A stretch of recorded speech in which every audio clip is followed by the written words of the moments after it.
Hello and welcome to part 2 of my OBS tutorial. We will be going over sources this time around. All of your settings should already be in place if you followed the prior tutorial. If you still need to do this, the link to that video will be in the description down below. But before we get into that, be sure to check out my Twitch channel over on twitch.tv/lethargicwaldo. I stream every Monday, Wednesday, Friday, and Saturday, and play a variety of games and speedruns, so come and hang out.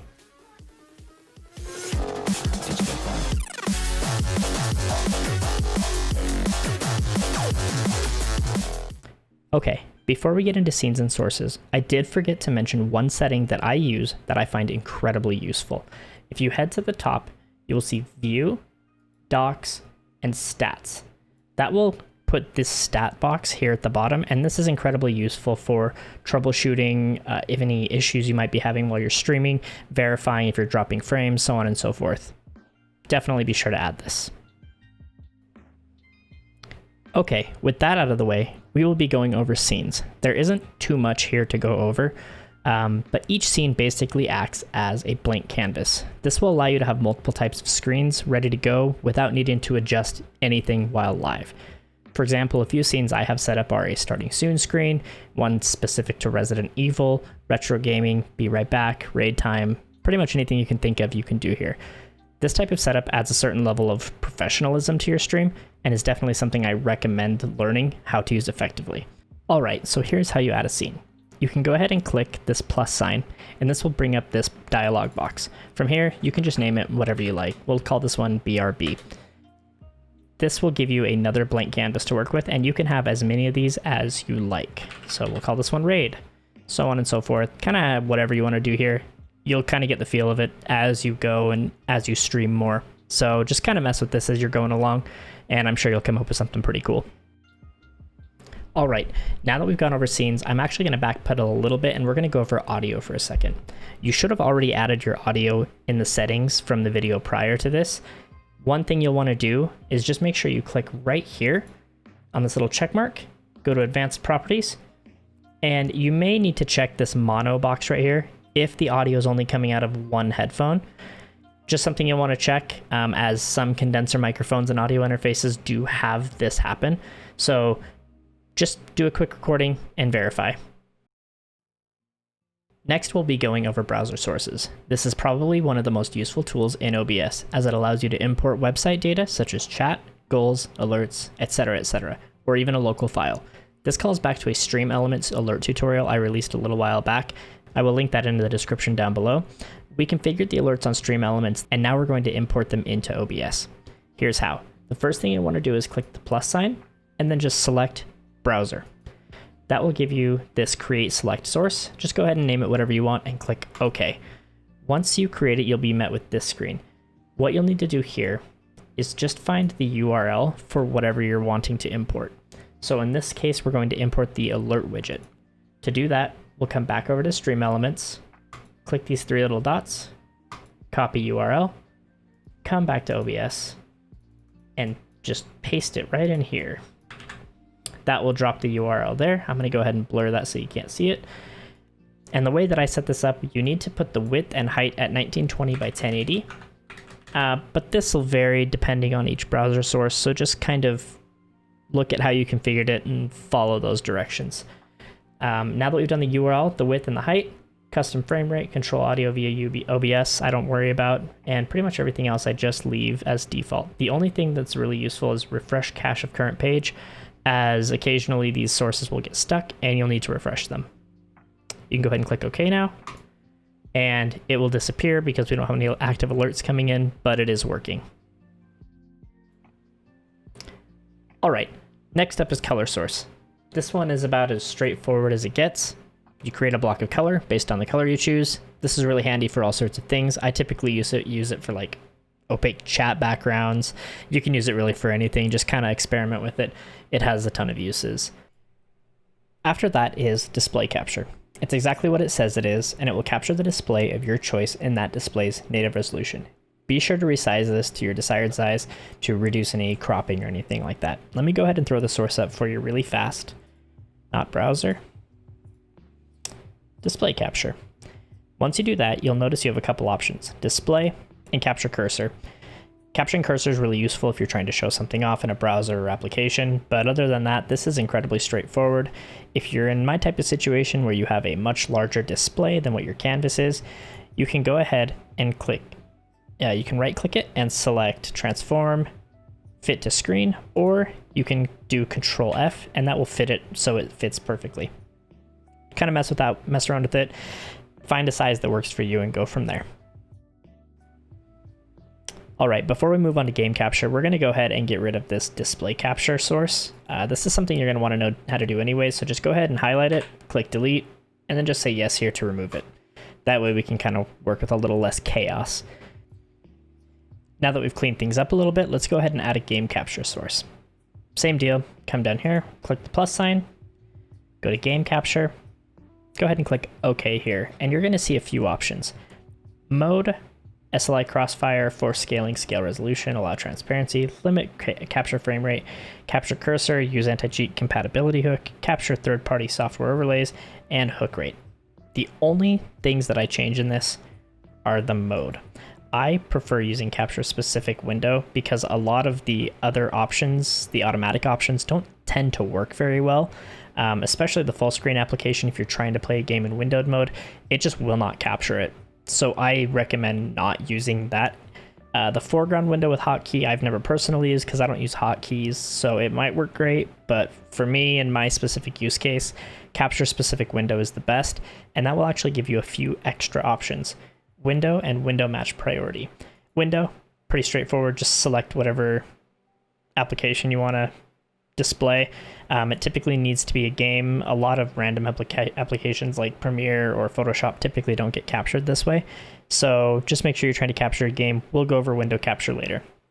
Window match priority. I always do window title must match because using these other two options, they're automatic options and they tend to be a bit inconsistent. So by matching the title myself, I know it's always going to work. It's a tiny bit extra effort on my part, but I think it's worth it when it's nice and consistent. So once you do that, your game will show up here. I don't have anything going on right now, but I do this to capture any of my PC games, emulators, pretty much anything I'm trying to play. I do it this way. Once you've set up all your settings, you can go ahead and click OK. All right, now with game capture out of the way, we're going to go over image and image slideshow. These are both very straightforward. One will display an image. The other will show multiple images in a slideshow. For images, go ahead and add the source. You'll see two options, image file and unload image when not showing. You can unload the image on lower spec machines. It might be useful, but pretty much as long as the source isn't visible, the image is not loaded. So images are pretty small. It's probably not going to have that much effect on most things. So let's just go ahead to my desktop. We're going to go into this test folder I made, and we'll just add this Twitter logo. Why not?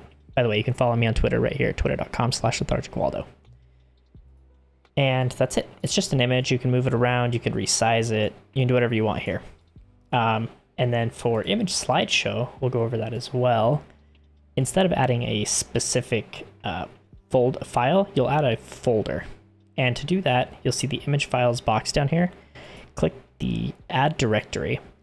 And you can add individual images, but doing a directory is going to save you a bunch of time. So I highly recommend doing it this way. Select test, and then as soon as you add it, it will start going. I didn't adjust it to the point where the slideshow is going to be going very quickly. So you can come into properties and say, let's say 3000 milliseconds, which is once every 3 seconds it will rotate. And you'll see it just switches through them.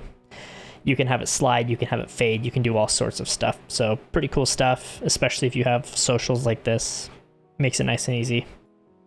All right, now we're gonna go over media source. Media source is really useful as you can have it play audio or video files as they become visible or not visible, or you can do socials that way where if you have them in like a GIF or a video file, you can just have it loop that way. Kind of up to you on how you want to use it. There's all sorts of options here. Loop, restart playback. This is one that I highly recommend turning on close file when inactive, because if you do have a video file like a .mov or something that's a really big, really heavy video file, it will save a lot on your resources. So definitely be sure to use that close file when inactive here. I won't put a video up just because I don't think I have anything Right now, that's really good for it. But I'll put the file types that are accepted using media source right here. So you can see real quick before we get into the next one, we're going to go ahead and clean this up. Let's just get rid of these pictures and get rid of some of these sources that are starting to muck everything up. All right, next we're going to be talking about the scene source. It's exactly what it sounds like. You can turn a scene over here on the left into a source. You can do all sorts of cool things with this, such as camera tricks and a few other things. I'll go more into detail with this later because there's an application I want to go over called Leorim Board as well. Very, very cool tool that allows you to have a lot of control with channel points and bits and raids. Next up is shaders. I've never personally used shaders, but I do know that they are very powerful and there's a lot of uses for them. I do plan on making a video on them in the future as I'm just now starting to learn about them, and I feel like they warrant their own video. After that is source mirror. It's exactly what it is. You can mirror a source that already exists, but the nice thing about it is you can apply filters to it without affecting the other source. So it's different than copying and pasting, which is really nice because you can adjust a source or put it in a different scene without messing up the other source. So definitely something to mess around with and get a good idea of how it works. Next up is the text source. It's very straightforward. It can do one of two things. It can take text that you feed directly into it, or you can have it read from a text file. I don't have one set up right now, but any text file will work. Most people have this set up for like song request, for example. It's pretty convenient. I will go over how to do that in a future video covering either Streamlabs or Stream Elements. I'll probably do it for both, so keep an eye out for those. Once you're in here, you have the text you want. You can adjust the font, the color, the size, the opacity, the background color. All of that is done in here. This is just another one that you should probably mess around with. I'm sure you'll eventually find a use for it. All right, now that we're done with the text source, we're going to move on to the VLC video source. This is very similar to the media source, but it can utilize VLC's libraries for extended media support. It's incredibly situational, but you may have some video files that you can use with this or some audio files that may not be listed in the list I put before. So just kind of mess around with it. If you need to use it, go ahead and use it, but media source should be able to handle pretty much every other situation. All right, on to a big one, video capture devices. This is primarily used for webcams and capture cards, but it's not limited to these types of devices. You'll see once you open it up that you have the device, deactivate, which is also activate, configure video. This will let you adjust any of the settings of the device itself. Deactivate and activate is actually really good for troubleshooting. If it freezes or anything like that, you can always check it at a software level. If that doesn't fix it, it may be an issue at a hardware level. So keep that in mind. Next up is configure crossbar. This is going to be completely dependent on the device. If the device doesn't support it, this option just won't work for you. Resolution FPS type, device default is going to be okay for most situations, but you can go into custom settings if you do need to have a custom resolution, custom FPS, custom video format, anything like that. Color space and color range, you can mess around with these.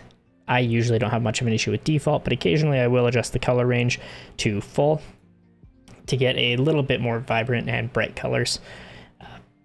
Buffering, I never really adjust. And then you can also have the audio output mode here, but this is something that you might need if you're running like some very specific retro setup or something like that. But video devices just vary so much and just will require a lot of testing. So refer to your device's manual for any specifics on a device basis. The final source that we're going to go over is window capture. This is used for pretty much any window that you'll want to capture. You'll see a lot of art streamers or development streamers using it to capture Photoshop or Illustrator or Terminal or Unity or anything like that. You'll see that it only has 3 drop-down options. Windows and window match priority are the exact same as they are in game capture, so feel free to refer to that for any questions. Everything else I just leave default. You can decide to turn your capture cursor on or off, that's up to you. But like I said, everything else default is usually fine here. All right, the last thing I'm going to go over is grouping. So there's two ways to do this. You can click the plus button and then add the group, and that will just create a folder, and then you have to manually put stuff in there. Or the way that I prefer to do it is select all the sources that you want included in that group, right click, and then group selected items. This is incredibly useful in the sense that it allows you to make changes to specific sources by applying them to the folder directly rather than applying them to the source directly. This is insanely useful when you have, say, a game feed that you want spread across 5 or 6 different scenes, but you need it to look different, or a camera, or socials, or anything like that that you want spread across. You can adjust them per scene without messing with the base file and having to adjust it every time you switch to a different scene. It'll save you a lot of headache down the road, and I highly recommend familiarizing yourself with groups, as it will make things much easier for you while you're streaming and after you're done streaming. And with that, we've covered all the sources within OBS. There's a ton you can do with these sources, so mess around with them and feel free to ask any questions. You can drop them in the comments below. You can join the Discord. I have a tech support channel. There's a lot of people there that have a lot of knowledge and are always happy to help. So feel free to stop by, say hi, and have a great day.